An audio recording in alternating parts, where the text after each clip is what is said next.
വിശുദ്ധ യൂദാശ്ലീഹ എഴുതിയ ലേഖനം. അഭിവാദനം. യേശുക്രിസ്തുവിന്റെ ദാസനും യാക്കോബിന്റെ സഹോദരനുമായ യൂദാസ്, പിതാവായ ദൈവത്താൽ സ്നേഹിക്കപ്പെടുന്നവരും യേശുക്രിസ്തുവിനു വേണ്ടി കാത്തുസൂക്ഷിക്കപ്പെടുന്നവരുമായ വിളിക്കപ്പെട്ടവർക്ക് എഴുതുന്നത്. നിങ്ങളിൽ കരുണയും സമാധാനവും സ്നേഹവും സമൃദ്ധമായി ഉണ്ടാകട്ടെ. വ്യാജോപദേഷ്ടാക്കൾ. പ്രിയപ്പെട്ടവരെ, നമുക്ക് പൊതുവായി ലഭിച്ചിരിക്കുന്ന രക്ഷയെക്കുറിച്ച് നിങ്ങൾക്ക് എഴുതുവാൻ ഞാൻ അതിയായി ആഗ്രഹിച്ചിരിക്കുകയായിരുന്നു. അപ്പോഴാണ് വിശുദ്ധർക്ക് എന്നേക്കുമായി ഏൽപ്പിച്ചു കൊടുത്തിരിക്കുന്ന വിശ്വാസത്തിനു വേണ്ടി പോരാടണമെന്ന് ഉപദേശിച്ചുകൊണ്ട് നിങ്ങൾക്ക് എഴുതേണ്ടി വന്നിരിക്കുന്നത്. പണ്ട് തന്നെ ശിക്ഷയ്ക്കായി നിശ്ചയിക്കപ്പെട്ടിരുന്ന ചില ദുഷ്ടമനുഷ്യർ നിങ്ങളുടെ ഇടയിൽ കയറിക്കൂടിയിട്ടുണ്ട്. അവർ നമ്മുടെ ദൈവത്തിന്റെ കൃപയെ തങ്ങളുടെ അശുദ്ധ ജീവിതത്തിനായി ദുർവിനിയോഗിക്കുകയും നമ്മുടെ ഏകനാഥനും കർത്താവുമായ യേശുക്രിസ്തുവിനെ തള്ളിപ്പറയുകയും ചെയ്യുന്നു. നിങ്ങൾക്ക് എല്ലാ കാര്യങ്ങളും നല്ലപോലെ അറിയാമെങ്കിലും ചില കാര്യങ്ങൾ ഓർമ്മപ്പെടുത്തണമെന്ന് ഞാൻ ആഗ്രഹിക്കുന്നു. ഈജിപ്ത് ദേശത്ത് നിന്ന് ഇസ്രായേൽ ജനത്തെ രക്ഷിച്ച കർത്താവ് വിശ്വസിക്കാതിരുന്നവരെ പിന്നീട് നശിപ്പിച്ചു.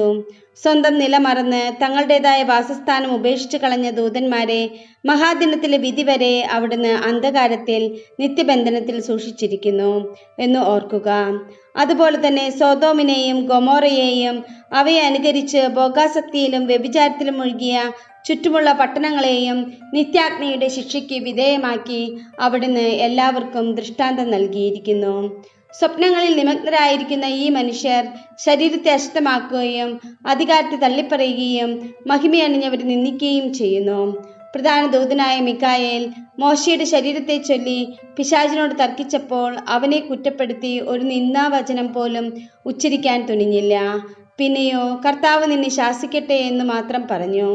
ഈ മനുഷ്യരാകട്ടെ തങ്ങൾക്ക് മനസ്സിലാകാത്ത എല്ലാ കാര്യങ്ങളെയും ദുഷിക്കുന്നു. വിശേഷ ബുദ്ധിയില്ലാത്ത മൃഗങ്ങളെപ്പോലെ തങ്ങളുടെ ജന്മവാസന കൊണ്ട് മനസ്സിലാക്കുന്ന കാര്യങ്ങൾ വഴി അവർ മലിനരാവുകയും ചെയ്യുന്നു. അവർക്ക് ദുരിതം. എന്തുകൊണ്ടെന്നാൽ അവർ കായന്റെ മാർഗത്തിലൂടെ നടക്കുകയും ലാഭേച്ഛകൊണ്ട് ബാലാമിന്റെ തെറ്റിൽ ചെന്ന് വീഴുകയും കോറായുടെ പ്രക്ഷോഭത്തിൽ നശിക്കുകയും ചെയ്യുന്നു. തങ്ങളുടെ കാര്യം മാത്രം നോക്കി നിർഭയം തിന്നുകുടിച്ച് മതിക്കുന്ന അവർ നിങ്ങളുടെ സ്നേഹവിരുന്നുകൾക്ക് കളങ്കമാണ്. അവർ കാറ്റിനാൽ തുരത്തപ്പെടുന്ന ജലശൂന്യമായ മേഘങ്ങളാണ്. ഉണങ്ങി കടപുഴുകിയ ഫലശൂന്യമായ ശരത്കാല വൃക്ഷം പോലെയാണ് അവർ. അവർ തങ്ങളുടെ തന്നെ ലജ്ജയുടെ നുരയുയർത്തുന്ന ഉന്മത്ത തരംഗങ്ങളാണ്. വഴിതെറ്റിപ്പോകുന്ന നക്ഷത്രങ്ങളാണ്. അവർക്ക് വേണ്ടി അന്ധകാര ഗർത്തങ്ങൾ എന്നേക്കും തയ്യാറാക്കപ്പെട്ടിരിക്കുന്നു. ആദത്തിൽ നിന്ന് 7-ാം തലമുറക്കാരനായ ഹെനോക്ക് പ്രവചിച്ചത് ഇവരെ കുറിച്ചാണ്.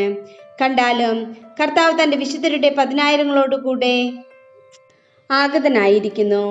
എല്ലാവരുടെയും മേൽ വിധി നടത്താനും സകല ദുഷ്ടരെയും അവർ ചെയ്ത സകല ദുഷ്കർമ്മങ്ങളുടെയും പേരിൽ തനിക്കെതിരായി പറഞ്ഞ എല്ലാ ക്രൂരവാക്കുകളുടെ പേരിലും കുറ്റം വിധിക്കാനും അവിടുന്ന് വന്നു. അവർ പിറുപിറുക്കുന്നവരും അസംതൃപ്തരും തങ്ങളുടെ ദുരാശകൾക്കൊത്ത വിധം നടക്കുന്നവരും വമ്പ് പറയുന്നവരും കാര്യസാധ്യത്തിനു വേണ്ടി മുഖസ്തുതി പറയുന്നവരുമാണ്. താക്കീതും ഉപദേശവും. എൻ്റെ പ്രിയപ്പെട്ടവരെ, നിങ്ങൾ നമ്മുടെ കർത്താവായ യേശുക്രിസ്തുവിൻ്റെ അപ്പോസ്തലന്മാരാൽ മുൻകൂട്ടി പറയപ്പെട്ട വചനങ്ങൾ ഓർക്കുവിൻ. അവർ നിങ്ങളോട് പറഞ്ഞിട്ടുണ്ട്, തങ്ങളുടെ ദുഷ്ടമായ അധമവികാരങ്ങൾക്ക് അടിമപ്പെട്ട് ജീവിക്കുന്ന പരിദൂഷകർ അവസാന നാളുകളിൽ വരും. പരിശുദ്ധാത്മാവില്ലാത്തവരും കേവലം ലൗകികരുമായ ഇവരാണ് ഭിന്നിപ്പുണ്ടാക്കുന്നത്. എന്നാൽ പ്രിയപ്പെട്ടവരെ, നിങ്ങൾ പരിശുദ്ധാത്മാവിൽ പ്രാർത്ഥിച്ചുകൊണ്ട് നിങ്ങളുടെ പവിത്രമായ വിശ്വാസത്തിൽ അഭിവൃദ്ധി പ്രാപിക്കുവിൻ. നിത്യജീവിതത്തിനായി നമ്മുടെ കർത്താവായ യേശുക്രിസ്തുവിൻ്റെ കാരുണ്യത്തെ ഉറ്റുനോക്കിക്കൊണ്ട് ദൈവസ്നേഹത്തിൽ നിങ്ങളെ തന്നെ കാത്തുകൊള്ളുവിൻ. ചഞ്ചല ചിത്തരോട് അനുകമ്പ കാണിക്കുവിൻ. അഗ്നിയിൽ അകപ്പെട്ടവരെ പിടിച്ചു കയറ്റുവിൻ. മാംസദാഹത്താൽ കളങ്കിതരായവരുടെ വസ്ത്രത്തെ പോലും വെറുത്തുകൊണ്ട് ഭയത്തോടെ അവരോട് കരുണ കാണിക്കുവിൻ.